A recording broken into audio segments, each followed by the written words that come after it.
Calculus BC, we're taking a look at section 5.4. If you look at our learning targets at the top of the page, I can evaluate indefinite integrals.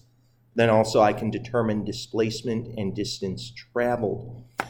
Let's take a look first at the indefinite integral. What I want to point out to you is plain and simply the indefinite integral does not have any specified bounds. It's just the integral symbol.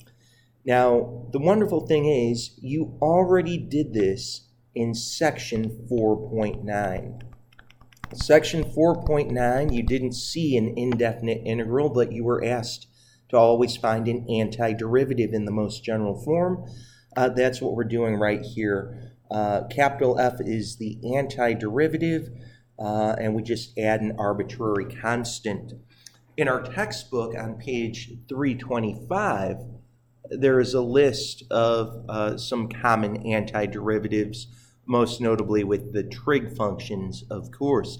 But let's take a look at this. The wonderful thing is in a great way, this is really just a review problem. As we're working this out, we'll take 2 and we're going to bump our power up by 1. Add 1 or add 4/4, you'll get 9/4. And if you were to divide by 9/4, that's the same thing as multiplying by 4/9. So, of course, we could make a big division bar if you'd like, but this would be really good. Even right now, you could quickly check by taking a derivative if you've done this correctly. You know, your 9/4 would cancel the 4/9 as a reciprocal, and then you'd subtract a 1 from 9/4 to get 5/4, and you could see that that derivative is 2v to the 5/4. Similarly, we can take our 6 right here and say, well, if I add a 1 to 4/4, I'll get 5/4. But dividing by 5/4 is the same thing as multiplying by 4/5. Be careful with this negative power. We're going to really bump that up by 1 and get -3. And then, of course, we divide by that new power. Don't forget you'd have an arbitrary constant. So you'll wind up with 8/9 v to the 9/4 plus 24/5 v to the 5/4 minus a v to the -3rd plus a constant. You can most certainly quickly take a derivative to double check that you're right. With example 2, we're going to just follow some basic algebra. We're going to square. Of course, if I gave you a plus b quantity squared, that would become a squared plus 2ab plus b squared. And what would that look like? Well, it will become t to the 4th plus, well, doubling this middle term here, you'd get a 6t squared, and then 3 squared, of course, will get you 9. But then we're going to quickly do an I heart math.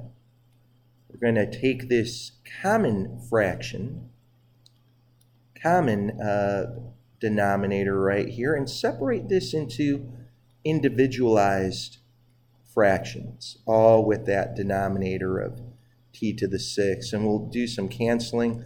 Let me just recopy this off to the side. T to the 4th over t to the 6 is 1 over t squared, or we could also write that as t to the -2.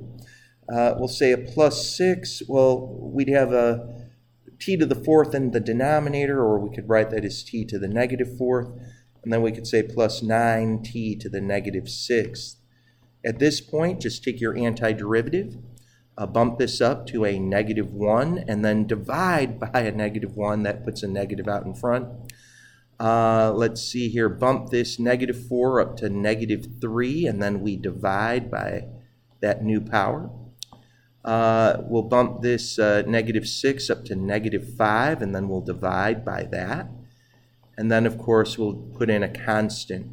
So where are we going with this? Negative t to the -1 minus 2t to the -3rd minus 9/5 t to the -5 plus a constant. And we could express this as a fraction as well. Well, looking at this next one, these are the types of problems where kids can struggle a little bit. Remember, ultimately, you're going to look for your integrand, what is inside the integral, to be a very recognizable antiderivative. And with the trig functions, of course, we can go back to our table of derivatives, and you look at this. We don't know a function off the top of our head. When you take the derivative of it, you'd get secant over cosine. However, I guess what I want you to see is, this is like 1 over cosine. But 1 over cosine is another secant. Look at that. And what's secant times secant? It's actually secant squared. And it's at this point where I hope you do know of a function. When you take the derivative of it, you get secant squared. In other words, we know the antiderivative of secant squared. It is tangent. Don't forget, you want to write a plus c. All right, let's go to our second page here. And wow, this example 4, really I'm going to call this part A. We'll do part B in just a second. Great test question right here. You are not meant to know this antiderivative right here. I think that gets so scary when you look at that. You can think, how in the world can I find a way to make that work out? What we can do is just say, let capital F of x be the antiderivative of this ugly x cubed square root of x minus 4. Look, I don't know what this antiderivative is, but I do know that somehow, some way, there would be one. And it could get super difficult to find it. We're not even going to worry about finding it. Look, I guess what I want to tell you, in mathematics, you usually work from the inside out, and this is no exception. The first thing you have to deal with is this integral, and you could say, well, even though I do not know what the antiderivative of this is, I can take my form of f of x, and then of course I need an arbitrary constant, and there I have it. Well, now what? You'd say at this point the d dx means take the derivative. Well, if I take the derivative of capital F of x, I'd get capital F prime of x, and the derivative of a constant is just 0. So what you're really dealing with is you're saying whatever you had for capital F, take the derivative of it. But capital F is the antiderivative of x cubed radical x minus 4. What does it mean to be an antiderivative? It means when you take the derivative of f, you wind up with x cubed times radical x minus 4. So here's what we wind up with. We wind up with x cubed radical x minus 4, and we're done. So it's very tempting for kids at this point to look at this problem and to think that they're observing this pattern, and we actually have to be very careful about this. So very often kids will say, look, here you have a derivative. The integral really means an antiderivative, so they cancel each other out, and you're just left with what's inside the integral. Very, very tempting to think that way. Here, as you're seeing, it certainly appears to be the case. But what if I decided to give you part B, and we're going to change this. And by the way, we'll write it out this way. What if the d dx is now inside the integral? And again, kids will say, well, does that make a difference? Actually, it does, because like I just said, in mathematics, we work from the inside out. So what does that really tell you? It means, well, my goodness, you're actually going to have to do the derivative of that thing first. Again, kids can get a little bit upset and they'll think, oh my gosh, are you telling me I need the product rule here? No. Let's just do this. Maybe this will help you out. Let's just say f of x, little f of x is this thing right here. And the derivative of that, if I took the derivative of f of x, rather than work it all out, let's just call it f prime of x.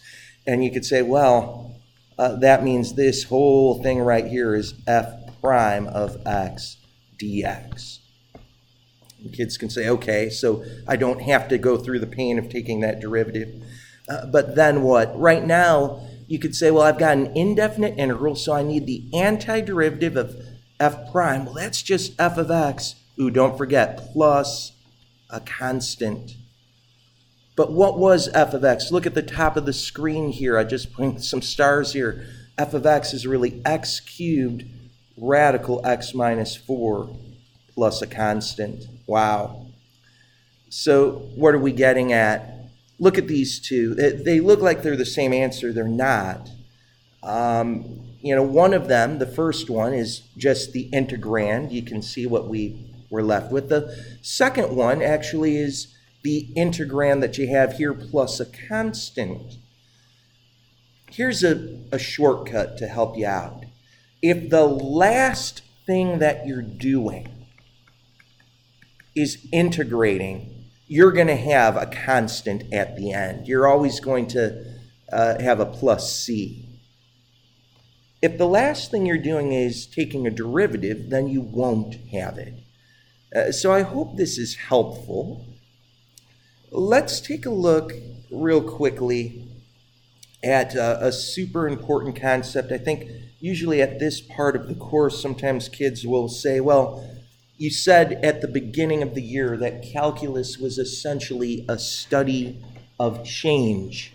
And as we've been working with rectangle approximation methods, the fundamental theorem of calculus and so forth, you might not see change as being applicable in this part of the course, and yet it is.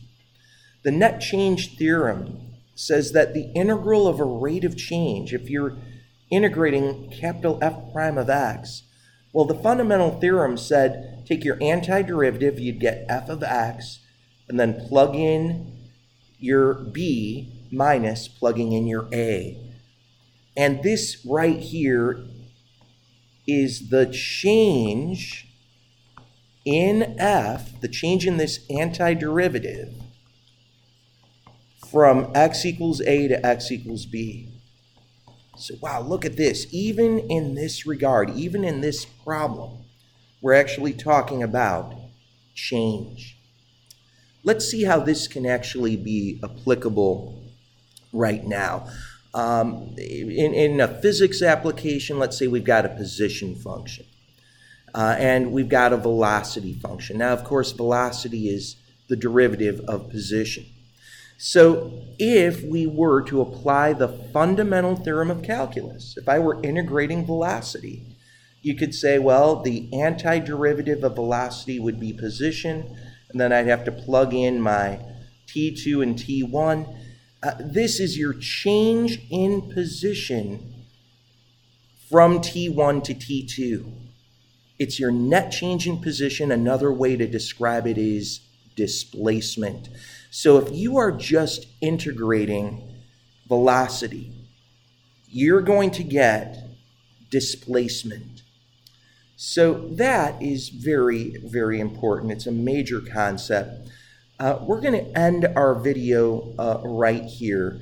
We're going to pick up with this idea of displacement versus total distance traveled in just a little bit, because let's be honest, sometimes velocity can be positive, sometimes it can be negative, and that is going to be a huge, huge issue. We could even begin to think about this from the following. What if your velocity function looked something like this, and we were integrating from an a to a b, maybe a is 0?